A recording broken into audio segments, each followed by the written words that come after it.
नाज़रीन आदाब, आप देख रहे हैं प्रोग्राम हेल्थ और हम, और मैं हूं आपकी मेज़बान हफ्सा खान। हेल्थ और हम महज एक प्रोग्राम नहीं बल्कि एक ऐसा प्लेटफॉर्म है जहां हम सेहत से जुड़ी अहम मालूमात आप तक हमारे एक्सपर्ट के ज़रिए पहुंचाते हैं। आज हम ऐसे ही एक मौजू पर बात करने वाले हैं। आज का हमारा टॉपिक है head and neck cancers in Indian population के ताल्लुक से। इस मौजू पर बात करने के लिए हमारे साथ आज स्टूडियो में मौजूद है यशोदा हॉस्पिटल्स मलकपेट हैदराबाद के consultant radiation oncologist doctor Suhail Ahmad.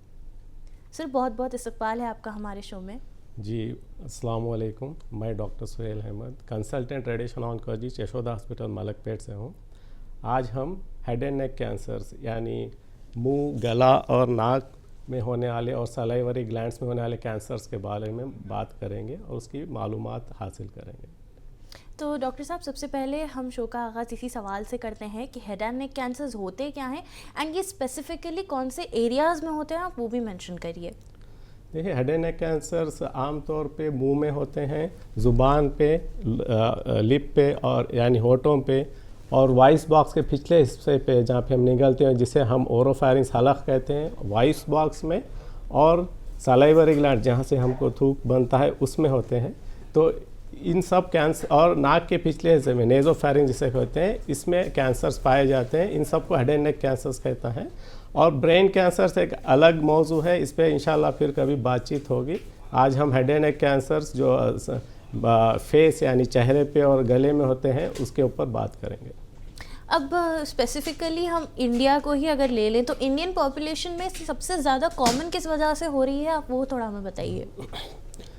देखिए, अलग अलग जगहों के अलग अलग वजूहत है, लेकिन आम तौर पे इंडियन पॉपुलेशन में हेड एंड नेक कैंसर्स की अहम वजह यह है कि तंबाकू इस्तेमाल करना और शराब पीना है।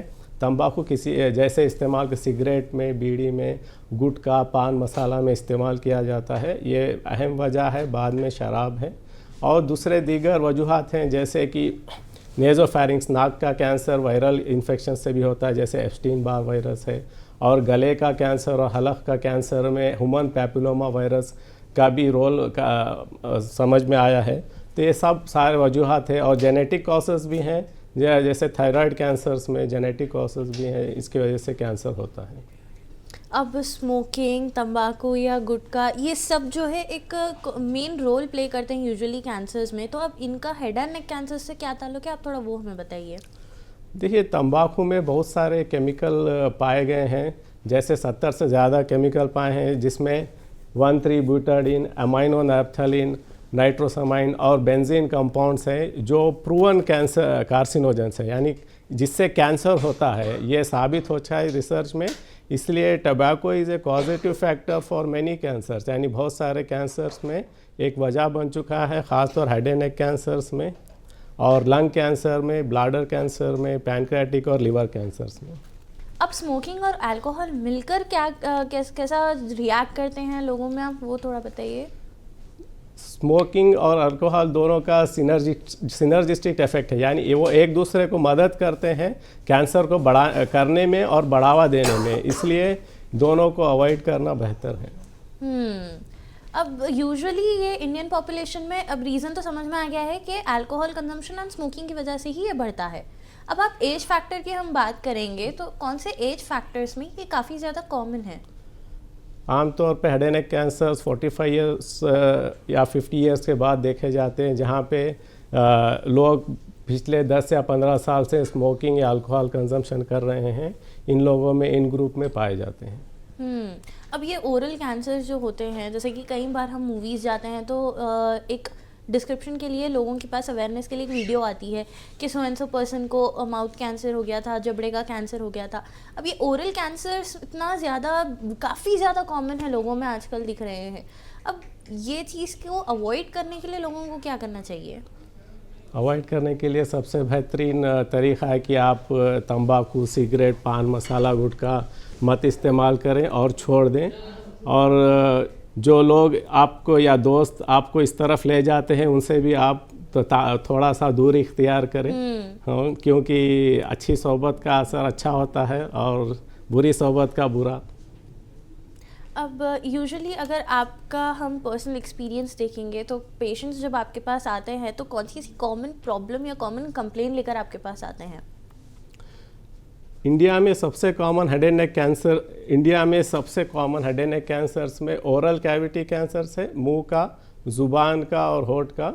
और इंडिया में ख़ास तौर पे लोग गुटखा या पान मसाला खाते हुए उसको गाल के पिछले हिस्से में रखते हैं, तो वहाँ पे एक अल्सर मिलता है। तो यही कॉमन प्रेजेंटेशन है, अल्सर या फिर ग्रोथ यानी गांठ बन जाती है, यही इंडिया में कॉमन प्रेजेंटेशन है। अब ये दो से हटके भी कोई ऐसे सिम्टम्स है जो नज़र आते हैं? जी, जैसे देखिए उनको चबाने में तकलीफ़ होती है, दर्द होता है, या मुंह खोलने में दिक्कत होती है जिसे हम अंग्रेज़ी में ट्रिस्मस कहते हैं, या और ज़ुबान को बाहर निकालने में भी तकलीफ़ होती है जिसे हम टंग टाई कहते हैं। ये सारी निशानियां होती है, और कभी कभी जो है मुंह से खून भी निकलता है, और गले में जो है छोटी छोटी गांठ बन जाती है जिसे हम लिम्फ नोड कहते हैं। अब ये जो मुंह के छाले हैं, जो अल्सर्स पैदा होते हैं, ये कब कैंसरस बनते हैं? बिकॉज स्टार्टिंग स्टेज तो बहुत छोटे अल्सर से स्टार्ट होता है एंड पीपल यूजुअली डिटेक्ट नहीं कर पाते। अब उसको बढ़ते बढ़ते बढ़ते इतना बढ़ जाता है कि लोगों को समझने में देर हो जाती है कि ये कैंसरस है बोल के। तो ये कौन से स्टेज पे पता चलता है? ये आमतौर पे जब लोग जो तंबाकू खाते हैं उनमें देखा गया है कि लाल या सफ़ेद धब्बे पहले आते हैं। तो जब जैसे आपको लाल या सफ़ेद धब्बे या अल्सर आ जाए, आपको फ़ौरन डॉक्टर के पास जाना चाहिए, चेकअप कराना चाहिए। इससे आपको मालूम हो जाता है कि ये कैंसर है, और कैंसर है तो कौन से स्टेज वाला कैंसर है। अब हम बात करें अगर गले की, तो गले में किसी को दर्द होता है। अब बेसिक एग्जांपल अगर हम ले लें तो कई लोगों को खांसी में भी इतना दर्द फील होता है कि वो लोग समझ नहीं पाते कि ये नॉर्मल दर्द है या ये कैंसरस दर्द है। अब ये दोनों का डिफ्रेंशिएशन कैसे करना है, आप थोड़ा वो बताइए। आमतौर पे कैंसर पेनलेस होते हैं, दर्द नहीं होता है। और आपको दर्द वगैरह हो रहा है गले में, तो आमतौर पे इन्फेक्शन होता है। तो इसलिए आप एक बार डॉक्टर की चेकअप करा लें, और जो भी जांच वो बोलते हैं एक्सरे सीटी करा लें, तो आपको अंदाज़ा लग जाता है कि ये कैंसर है, ये खांसी कैंसर वाली है या बग़ैर कैंसर वाली खांसी है। अब जो आवाज़ बदलती है लोगों की बातचीत करने में, वो ये तो क्या ये सबसे एक कॉमन सिम्टम माना जाता है जब लोग समझ नहीं पाते कि उन्हें कैंसर है? तो क्या ये एक कॉमन सिम्टम माना जाता है लोगों के कैंसर डिटेक्ट करने में? आवाज़ बदलना आमतौर पे जो है वॉइस बॉक्स यानी लैरिंक्स कैंसर में देखा जाता है। दूसरे कैंसर्स में यानी जैसे गले के पिछले हिस्से में या ऊपर वाले में अगर कैंसर होता है तो निगलने में तकलीफ़ होती है या फिर गले में गांठ आ जाती है। तो इससे थोड़ा बहुत आप लोगों को अंदाज़ा हो जाता है कि कैंसर कहाँ से आ रहा है। जो गर्दन में लंप जैसा फॉर्म होता है, अब वो लंप इतना बढ़ जाता है कि एक स्टेज 4 तक भी अगर लोगों को लेकर गया, तो उसमें लोगों के कितने चांसेस है कि वो लंप को हम सेफ साइड कर सकते हैं? हेड एंड नेक कैंसर में स्टेज 4 एक नहीं है, उसमें 3 है। जैसे स्टेज 4 ए, बी और सी। ए और बी जो है, ए तो लोकली एडवांस्ड है और बी वेरी लोकली एडवांस्ड है, यानी थोड़ा बड़ा हुआ और बहुत ज़्यादा बड़ा हुआ। तो और स्टेज बी यानी दूसरी तरफ फैला हुआ। ओके, स्टेज सी यानी दूसरी तरफ फैला हुआ। तो अगर आप स्टेज 4A और 4A में आते हैं तो उसके नताइज थोड़े अच्छे हैं, और स्टेज बी में थोड़े उससे कम अच्छे हैं, और स्टेज सी यानी 4C में बहुत बुरे हैं। अब इसका जो लंप फॉर्मेशन होता है उसका कैंसर से क्या लेना देना है? ये कैंसर का बेसिक डेफिनेशन ये है कि ये बेकाबू हो के सेल्स का ग्रोथ होना, इसी को कैंसर कहते हैं। इसलिए आपको जो है लम्स, अल्सर्स वगैरह नज़र आते हैं कैंसर पेशेंट्स में। अब जो HPV इन्फेक्शन है, ये कैंसर पेशेंट्स में कैसे डिटेक्ट होता है एंड इसके वजूहात क्या है, थोड़ा वो हमें बताइए। आमतौर पे HPV इन्फेक्शन से आपको गले के यानी ओरोफेरिंग्स और हाइपोफेरिंग्स यानी वॉइस बॉक्स के पिछले हिस्से वाला कैंसर होता है। तो इसको डिटेक्ट करने का तरीका है इम्यूनोहिस्टोकेमिस्ट्री। इम्यूनोहिस्टोकेमिस्ट्री एक टेस्ट है जिससे आप HPV कैंसर्स डिटेक्ट कर सकते हैं। और भी टेस्ट हैं जैसे फिश टेस्ट, फ्लोरेसेंट इन सिटू हाइब्रिडाइजेशन, और PCR टेस्ट है जिससे आप जहाँ पे जीन डिफेक्ट होता है उसको डिटेक्ट कर सकते हैं जो वायरस की वजह से होता है। अब कई सारे ऐसे पेशेंट्स हैं जब उनको डिटेक्ट होता है हेड एंड नेक कैंसर्स तो डर जाते हैं। ऑब्वियसली कौन सा भी कैंसर ले लीजिए आप, बहुत ज़्यादा घबरा जाता है कि हो सकता है कि ये कैंसर और ज़्यादा फैल जाए एंड एंड रिजल्ट हमारा डेथ ही हो। तो ऐसा हो सकता है क्या कि ये प्रिवेंट किया जाए या सिर्फ एंड रिजल्ट डेथ ही होता है? देखिए, सब हेड एंड नेक कैंसर में एंड रिजल्ट डेथ नहीं होता। अर्ली स्टेज कैंसर होते हैं जैसे स्टेज 1 या स्टेज 2, जिसमें कैंसर काफ़ी छोटा होता है और कोई गले में गांठ नहीं बनती, यानी ट्यूमर नोड्यूल्स नहीं बनते हैं, उसमें अगर आप जल्द से जल्द इलाज कराएं, सर्जरी, रेडिएशन या रेडिएशन और कीमोथेरेपी, तो नताइज काफ़ी अच्छे आते हैं। अब जहाँ तक लोकली एडवांस डिसीज़ है जैसे स्टेज 4, वहाँ पे थोड़े से रिजल्ट कमज़ोर आते हैं।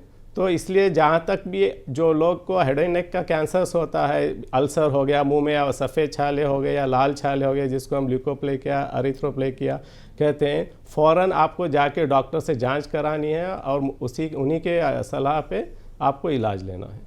अब जो बायोप्सी और इमेजिंग टेस्ट होते हैं, ये एक कैंसर को डिटेक्ट करने में कितना एक इम्पोर्टेंट रोल प्ले करते हैं, specially in head and neck cancers? ये बायोप्सी तो मेन टेस्ट है, क्योंकि ये आपको साबित करती है कि ये कैंसर है, क्योंकि ये आपके जिस्म के हिस्से से ही निकाल के इसको टेस्ट किया जाता है। और इमेजिंग इसलिए की जाती है कि देखें कि कैंसर कहाँ तक फैला हुआ है। तो ये दोनों टेस्ट बहुत ज़रूरी हैं, और इसके साथ कुछ ब्लड टेस्ट और ट्यूमर मार्कर्स टेस्ट भी करते हैं कि इससे आपको अंदाज़ा लगता है कैंसर कितना फैला हुआ है और पेशेंट की जनरल कंडीशन कैसी है, वो कौन से ट्रीटमेंट के लिए एलिजिबल है। अगर अब कैंसर फर्स्ट स्टेज पे ही, अर्ली स्टेज पे ही डिटेक्ट हो जाता है, तो क्या क्या ट्रीटमेंट ऑप्शंस अवेलेबल है एक पेशेंट को और आगे उससे बढ़ाने के लिए?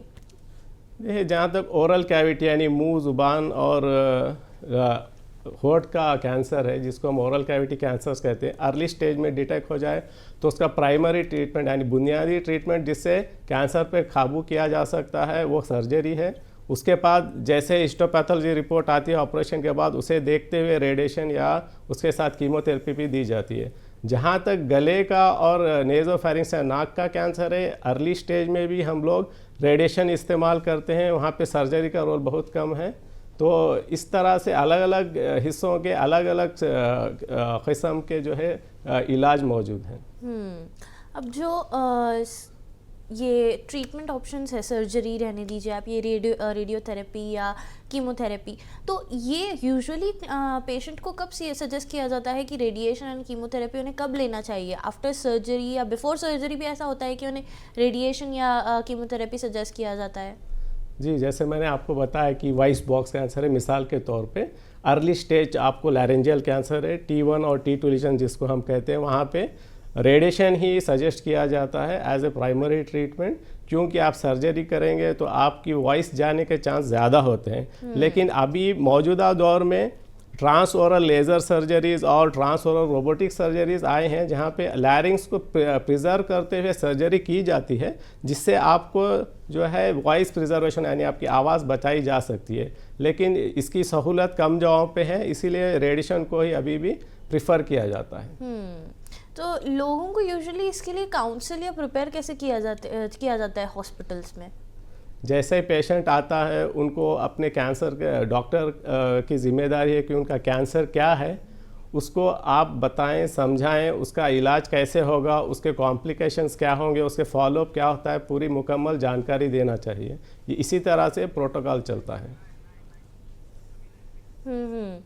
अब एडवांस स्टेज का जो कैंसर होता है, उसमें यूजुअली लोग काफ़ी ज़्यादा जो है रिकवरी के चांसेस कम हो जाते हैं। तो ऐसे स्टेज पे जब कोई पेशेंट आपके पास आता है तो आप क्या करते हैं? तो वही टेलर ट्रीटमेंट होता है, यानी हर पेशेंट के अलग इलाज होता है डिपेंडिंग ऑन हिज स्टेज, यानी उसके स्टेज के हिसाब से इलाज होता है। अर्ली स्टेज में आ गया तो उसका इलाज और होता है, और एडवांस स्टेज में आ गया तो और होता है। स्टेज और अलग अलग जगहों का अलग अलग अर्ली स्टेज ट्रीटमेंट होता है, इसी के मुताबिक हम पेशेंट को देखते हुए इलाज आउटलाइन करते हैं।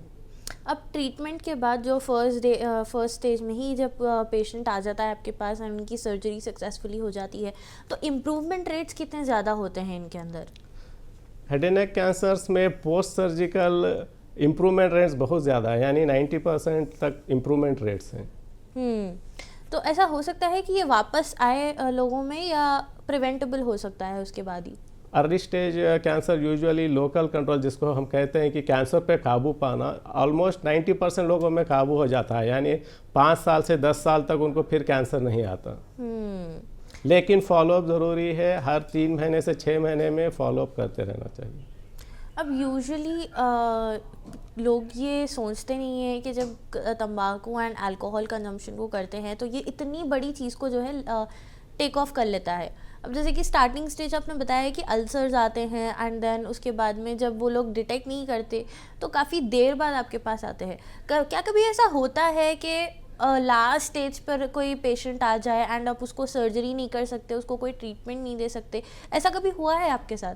ये बहुत बार होता है, अक्सर होता है ऐसा पेशेंट लास्ट स्टेज, जैसे हेड एंड नेक कैंसर में स्टेज 4C कहते हैं, यानी हेड एंड नेक कैंसर वहाँ से लंग्स के तरफ चले जाता है या लीवर और बोन्स में चले जाता है। तो वहाँ पे आप क्या करते हैं, आमतौर पे पैलिएटिव कीमोथेरेपी जिसको हम कहते हैं, कि जो भी उनके सिम्टम्स होते हैं, दर्द या भी जो एडिमा वगैरह है, उसको कम करने के लिए पैलिएटिव कीमोथेरेपी और पैलिएटिव रेडिएशन दिया जाता है, और सर्जरी का रोल उसमें नहीं होता है। तो अब ऐसे उसमें भी पेशेंट को जो है उससे रिकवर किया जा सकता है? रिकवर तो नहीं बोल सकते, लेकिन हाँ उसके जो भी सिम्टम्स होते हैं, जो भी उसकी शिकायतें होते हैं दर्द के या सूजन के, उसको कम किया जा सकता है। अब तंबाकू छोड़ने से कितने ज़्यादा रिस्क कम हो सकते हैं? ये जो head and neck shoulder cancer होता है, तो ये फेशियल कैंसर होना एक बहुत ही जो है नेगेटिव इम्पैक्ट पड़ता है, बिकॉज अगर कोई भी ऑर्गन डिसफंक्शन हो जाए तो लाइफ के लिए भी बहुत ज़्यादा थ्रेटफुल साबित होता है। तो अगर तंबाकू सेवन ले लीजिए आप, या टोबैको चीविंग या स्मोकिंग, कुछ भी ले लीजिए आप, इसको छोड़ दिया जाए तो कौन से रिस्क फैक्टर्स को हम कवर कर सकते हैं? देखिए, अब टोबैको और शराब को छोड़ दिया जाए तो इससे आपको head and neck cancers, lung cancers, bladder cancers, pancreatic और लिवर कैंसर से आपको बहुत ज़्यादा जो है हिफाजत मिलती है, आप महफूज रहते हैं। अब पेशेंट्स को जब आप सर्जरी करते हैं तो कितना टाइम लिमिट उनको आप सजेस्ट करते हैं कि वो हॉस्पिटल्स में रहें? पोस्ट सर्जरी के बाद देखिए, आमतौर पे 2 दिन से लेके 1 हफ्ते तक पेशेंट हॉस्पिटल में रहता है। उसके बाद जैसे रिकवरी होती है तो उसको डिस्चार्ज कर देते हैं। तो आफ्टर सर्जरी क्या क्या ख्याल लोगों को रखना चाहिए सो दैट ये चीज़ वापस से उन्हें अफेक्ट ना करे? आफ्टर सर्जरी इम्पॉर्टेंट है वुंड केयर का, अपने ज़ख़म का ख्याल रखें, इन्फेक्शन ना होने दें, ज़ख़म की ड्रेसिंग कराते रहें, और जो ऑपरेशन के बाद जो रिपोर्ट आती है, जिसको हिस्टोपैथोलॉजी रिपोर्ट है, आप उसको ले जाके अपने डॉक्टर से दिखाएं जिन्होंने ऑपरेशन किया हो सकता है आपको रेडिएशन और कीमोथेरेपी की ज़रूरत पड़े। इसे हम लोग एडजुवेंट ट्रीटमेंट कहते हैं, जो सर्जरी के बाद किया जाता है। अब आपने मेंशन किया है कि वुंड का ख्याल रखना है। अब समझिए फॉर एग्जांपल कोई उसे निगलेक्ट कर देता है तो उसके क्या आउटकम्स हो सकते हैं? वुंड नेग्लिजेंस से देखिए इन्फेक्शन होता है, वापस आपको ड्रेसिंग या माइनर ऑपरेशन करके चीज़ों को सुधारना पड़ सकता है। तो यानी कि अगर वुंड का निगलेक्ट कर देंगे वो लोग कम्प्लीटली, तो हो सकता है कि ये वापस आ जाए। यानी वुंड का नेग्लेक्ट करने से वापस नहीं आता है, लेकिन और सर्जरी करते वक्त कुछ कैंसर का हिस्सा छूट जाए, जब वापस आने के इम्कान बढ़ जाते हैं।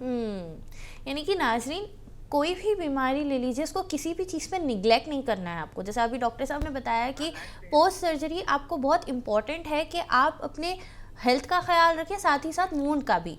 इसी बीच हमारे साथ एक कॉलर जुड़े हैं, आइए उनसे बात करते हैं। जी अस्सलाम वालेकुम। हेलो। हेलो जी अस्सलाम वालेकुम। वालेकुम अस्सलाम जी। मैं शहबाज बोल रहा हूँ जी। जैसे हम लोग हम लोग बैचलर हैं, तो हम लोगों को कई बार क्या बोला जाता है कि आप ना फोन ऑफ करके सो या फिर नेट बंद करके सो, क्योंकि उससे जो नॉइज और हेड कैंसर होते हैं। तो ये बात सही है? वालेकुम अस्सलाम जी। अभी ये चीज़ रिसर्च में है, ऐसा कोई अभी एविडेंस नहीं आया कि मोबाइल के रेडिएशन से सर के या ब्रेन कैंसर्स हो सकते हैं। यानी कि ये एक माइथोलॉजी है? जी, अभी प्रूव नहीं हुआ है। ओके, तो ऐसा हो सकता है कि ये सवाल काफ़ी अच्छा था कि फ़ोन सर के नीचे रखने से हेड कैंसर्स की अगर हम पर्टिकुलर बात कर ले तो हेड कैंसर्स किस वजह से होते हैं?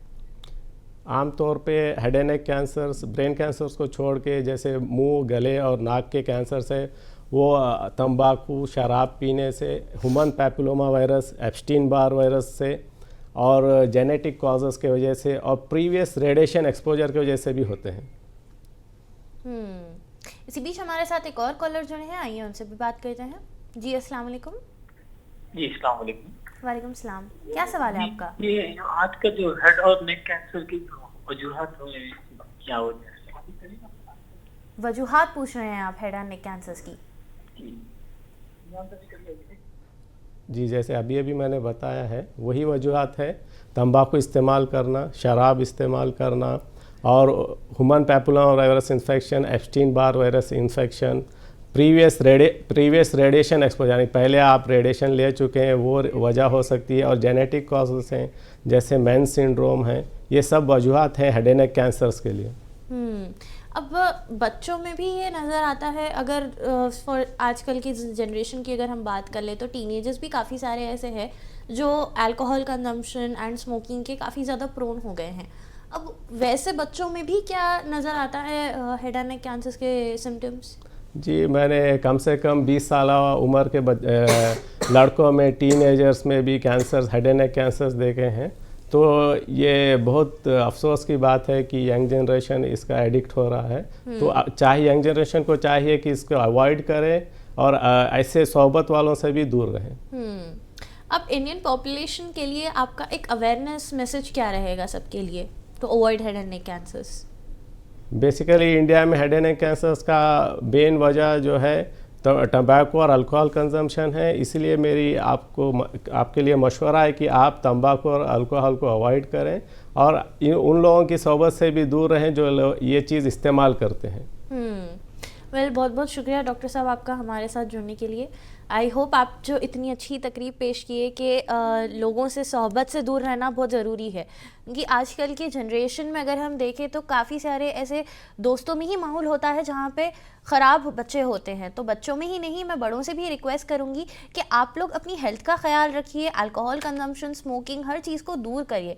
उससे आपको एक 2 मिनट का सुकून ज़रूर मिल सकता है, पर वो 2 मिनट का सुकून आपके लिए लाइफ टाइम एक अजाब भी बन सकता है। Head and neck cancers Indian population में एक सीरियस लेकिन लार्जली प्रिवेंटेबल बीमारी है। तंबाकू और स्मोकिंग से दूरी, अर्ली सिम्टम्स की पहचान और वक्त पर डॉक्टर की सलाह ज़िंदगी बचा सकती है। याद रखिए, अवेयरनेस ही सबसे बड़ी प्रोटेक्शन है। हेल्थ और हम के साथ जुड़े रहिए, सेहत के लिए, बेहतर कल के लिए। मिलते हैं अगले एपिसोड में एक नए हेल्थ टॉपिक के साथ। तब तक के लिए मुझे दीजिए इजाज़त और आप बने रहें मुंसिफ टीवी के साथ।